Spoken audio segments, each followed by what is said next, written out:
cracked paint, or that weathered, cracked paint finish, is really easy to do. Just need to follow a few simple steps.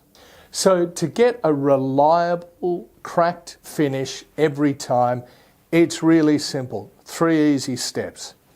You put down a coat of paint first, anything really that acrylic will stick to. So in fact, you could just actually apply the second step straight onto raw wood if you wanted to. Here we've put the first coat on. It can be any sort of water-based acrylic. Step 2 is the cracking medium. Obviously a fairly important step. We've let the first coat dry thoroughly. Now we're going to apply the cracking medium. So we apply the cracking. It's really quite thick and a bit sticky. Apply it as thickly as you can so that if we hold it vertically, it doesn't actually run.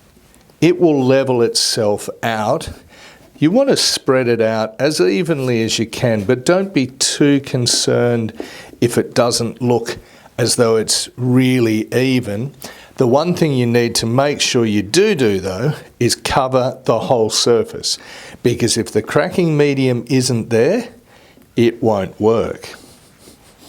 And you'll see it just here, even though it's literally just been a few seconds, the brush strokes are starting to come out of it. Now I'm moving quite quickly because under the camera lights it's actually quite warm in here, and we need to apply the top coat while this cracking coat is still tacky. So we are just going to wait for a few minutes for these to dry. Okay, so it's been a couple of minutes. There's still cloudy patches in here, so I would normally probably leave it a little bit longer, but it still wants to have that tackiness to it. And while I'm just leaving a slight fingerprint in there, we can probably put the top coat on now. If it dries completely though, it has much less chance of working. So once you've discovered that perfect point where you're going to, you know when to put the top coat on, the rest of the technique is in how you apply the top coat. So, for instance, the thicker the top coat is, in this case we're using Ritz Blue, but and also you should note that it should only be a Matisse background colour, or the Derivan chalkboard colours, or the Derivan students colours that are used over the top as this third coat. So how thickly we apply the top coat will dictate how big the cracks are.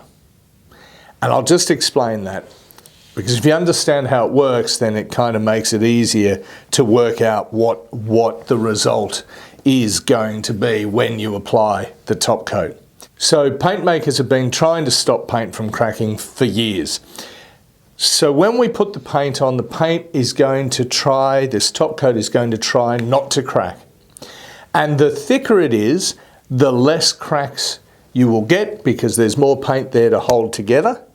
But when it does crack, you'll have big cracks. Conversely, the thinner we put this top coat on, the smaller the cracks will be, but there'll be more of them. And following on from that, if we brush just this top coat on straight up and down in one direction, our overall pattern, not all the cracks, but the overall pattern will tend to be along the troughs, or where the paint is the thinnest, when we brush straight up and down, because we actually tend to get something more like corrugations. So let's give that a go.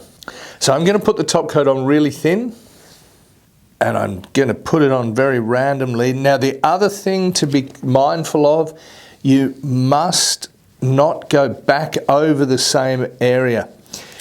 The paint going on, the top coat going on here, is going to start reactivating that cracking medium. So you really don't want to go back over the same area more than once or twice, literally, with the stroke.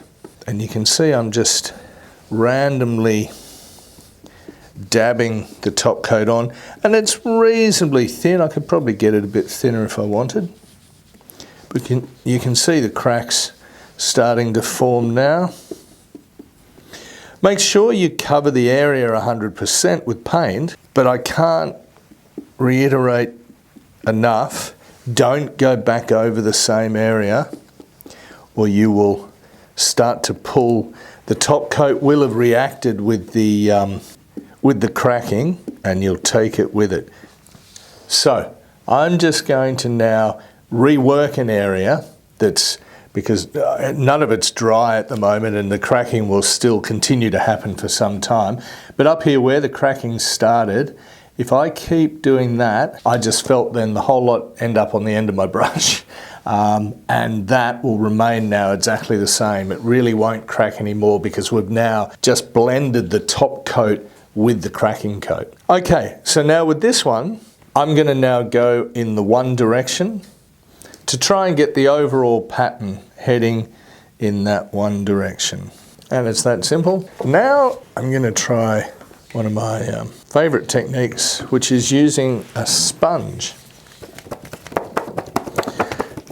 So we've dampened the sponge first, just put it under some water, squeezed it right out, just so it's not dry, because if it's dry straight up, the sea sponge will just suck all the paint in and it'll tend to dry in the sponge.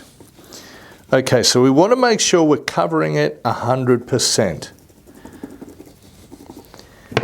And as I say, we've got to be careful that we're not going back over the same area or we will start picking up the paint and mixing it with the cracking medium.